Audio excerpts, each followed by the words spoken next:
Hi friends, आप सभी को SNR इन्वेस्टमेंट को स्वागत है। आज हमें 27 अप्रैल के लिए बैंक निफ्टी को एनालाइज करेंगे।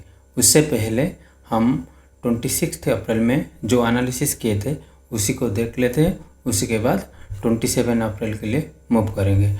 ठीक है, चलो ये 27 अप्रैल की चार्ट है।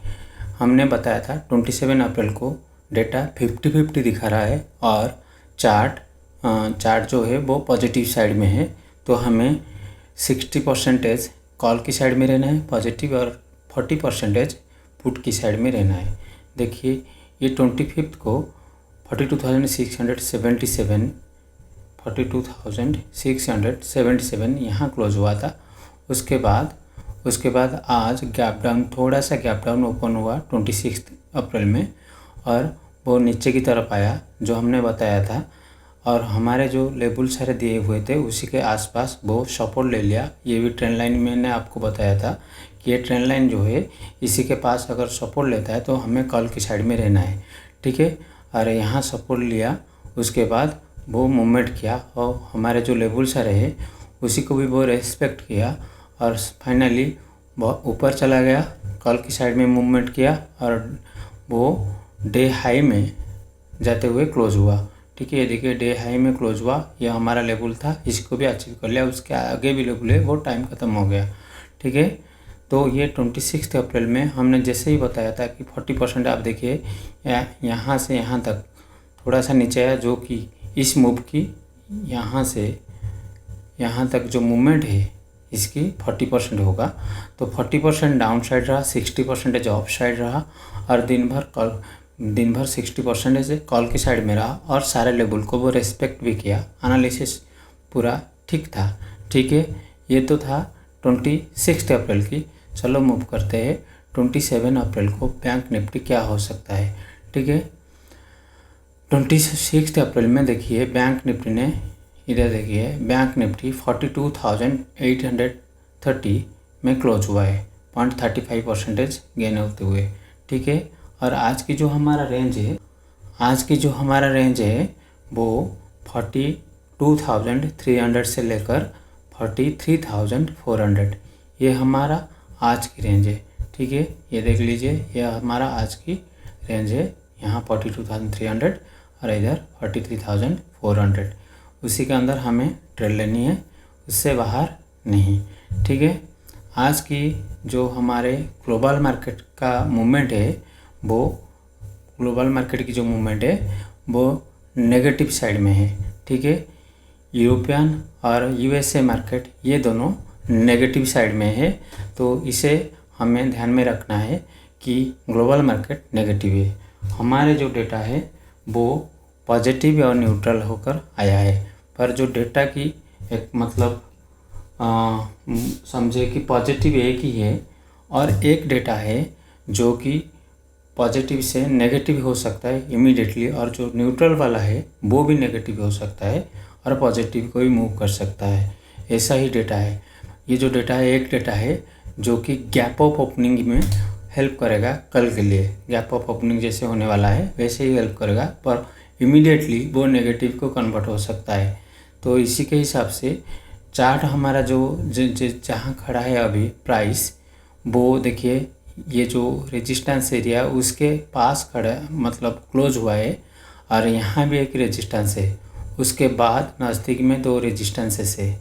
ठीक है, अगर गैप ऑफ ओपनिंग होता है और इस रेजिस्टेंस को वो सब मतलब रेस्पेक्ट करके नीचे की तरफ आ रहा है तो हमें वेटिंग करना चाहिए। और इस रेजिस्टेंस के आसपास अगर रेजिस्ट लेकर नीचे आ रहा है तो हमें पुट को लेनी चाहिए। ठीक है, पर यह भी ध्यान में रखना है कि हमारा जो चार्ट जो है वो अप साइड में है, पर ये जो डेटा दिखा रहा है वो कंफ्यूज जैसा दिखा रहा है कि हमें पुट को भी लेनी है और कॉल को भी लेनी है। पर आज भी मैं बता रहा हूँ कॉल की साइड में रहनी है। ठीक है, अपॉर्चुनिटी आएगा तो पुट की साइड में हम मूव करेंगे। जब तक ये लोअर लो नहीं बनाता है तब तक हमें पुट के साइड में नहीं रहनी है। अगर हमें कल इस साइड में मिलता है, इस ट्रेंड लाइन के आसपास कहीं भी प्राइस में देखिए कहीं कभी अगर यहाँ कॉल मिलता है हमें कि इधर मिलता है कि इधर मिलता है, तो हमें कॉल की साइड में रहना है। अगर यहाँ रेजिस्ट लेता है और नीचे की तरफ आता है तो हमें पुट के साइड में रहनी है। कब तक रहनी है? पहले इसको टारगेट करनी है, उसके बाद वो रिवर्स हो सकता है। रिवर्स होने के बाद अगर यहाँ फिर से रेजिस्ट ले लेता है तो कंफर्म हमें पुट के साइड में रहना है, नहीं तो कॉल की साइड में डेटा अभी भी दिखा रहा है तो कॉल की साइड में रहना है। आज जो कि ग्लोबल मार्केट यूएसए और यूरोपियन मार्केट नेगेटिव साइड में रहना है, मतलब अभी भी ट्रेड कर रहे हैं, तो हमें इसको भी ध्यान में रखते हुए ट्रेड करनी है। फाइनली मैं ये बता रहा हूँ, आज भी हमें कॉल की साइड में ट्रेड करनी है और कॉल की साइड में रहकर ही ट्रेड करनी है जब तक ये हाई और हाई। देखिए प्राइस यहाँ से यहाँ ये हाई बनाया, फिर रिट्रेसमेंट आया, फिर इधर हाई बनाया, फिर एक रिट्रेसमेंट आया, फिर आगे हाई बनाने वाला है, पर यहाँ रेजिस्ट ले रहा है।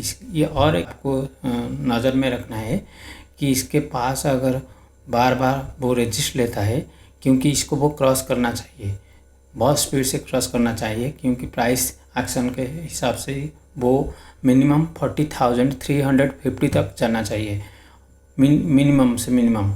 तो अभी तक गया नहीं है। अगर वो 40,350 नहीं जाता है और वहीं उससे पहले बार बार रेजिस्ट लेता है, वो जो कि पुट को एक्टिव मतलब पुट एक्टिव हो सकता है, ये भी हमें ध्यान में रखना है। उसी के हिसाब से हमें ट्रेड लेनी है। हमने जो लेबल दिया है आपको उसी लेबल को नज़र में रखना है, और मैं तो हमेशा लेबल दे देता हूँ, उसी लेबल को आप अपने चार्ट में लगाइएगा। अगर मैं अभी भी बता रहा हूँ कॉल की साइड में रहना है, पर पुट अगर कभी भी एक्टिव होता है, ये जो ट्रेंड लाइन है अगर इसको कभी भी ब्रेक कर देता है और एक रिट्रेस होकर फिर से ब्रेक करता है, तो कंफर्म है पुट की साइड को मूवमेंट होने वाला है। फिर भी जब तक इस ट्रेंड लाइन के अंदर में है तो हमें तब तक कॉल की साइड में ट्रेड करनी है। और आज भी मैं कॉल की साइड में 60% हूँ और पुट की साइड में 40% हूँ, तो इसी के हिसाब से आप भी ट्रेड कीजिएगा। ठीक है, जो चार्ट में मैं लेबल दे देता हूँ उसी लेबल को आप अपने चार्ट में लगा लेना और इसको मैनेज करते हुए ट्रेड करना। हमेशा मैं बताता हूँ, कोई भी लेवल को क्रॉस करता है इमीडिएटली आप ट्रेड मत लीजिएगा। वो जो कैंडल आप कोई भी टाइम फ्रेम को फॉलो करते हो, उसी टाइम फ्रेम की कैंडल को क्लोज होने दो, उसी के बाद आपको ट्रेड लेनी है। उससे पहले कभी भी ट्रेड नहीं लेनी है, वो आपकी मतलब ट्रेड रिस्क में जा सकता है, आपकी रिस्क टू रिवार्ड रेशियो सही नहीं होगा। ठीक है, आज मैं बता रहा हूँ, ये हमारा जो इंडिया वीक्स है वो 11.65 वो अभी भी बहुत लो में है। ये कब जाएगा ऊपर पता नहीं, पर जब भी जाएगा वो शायद नेगेटिव साइड को मूवमेंट करा सकता है मार्केट को, ये भी आपको ध्यान में रखना है। और फाइनली मैं और एक बार बता रहा हूँ, आज भी मैं कल की साइड में 60% हूँ और पुट की साइड में 40% हूँ। शायद मार्केट गैप अप ओपनिंग हो सकता है, ओपनिंग होकर नीचे आएगा और नीचे आने के बाद अगर हमारे लेवल के पास सपोर्ट लेता है तो हमें कल की साइड में रहना है। अगर लेवल को ब्रीच करता है तो हमें पुट की साइड में मूव करना है। ठीक है, अगर ये वीडियो आपको ठीक लगता है तो आप लाइक और सब्सक्राइब कर दीजिए, हमें काम करने में मज़ा आएगा, आपकी भी हेल्प हो जाएगा। ठीक है, थैंक यू वेरी मच।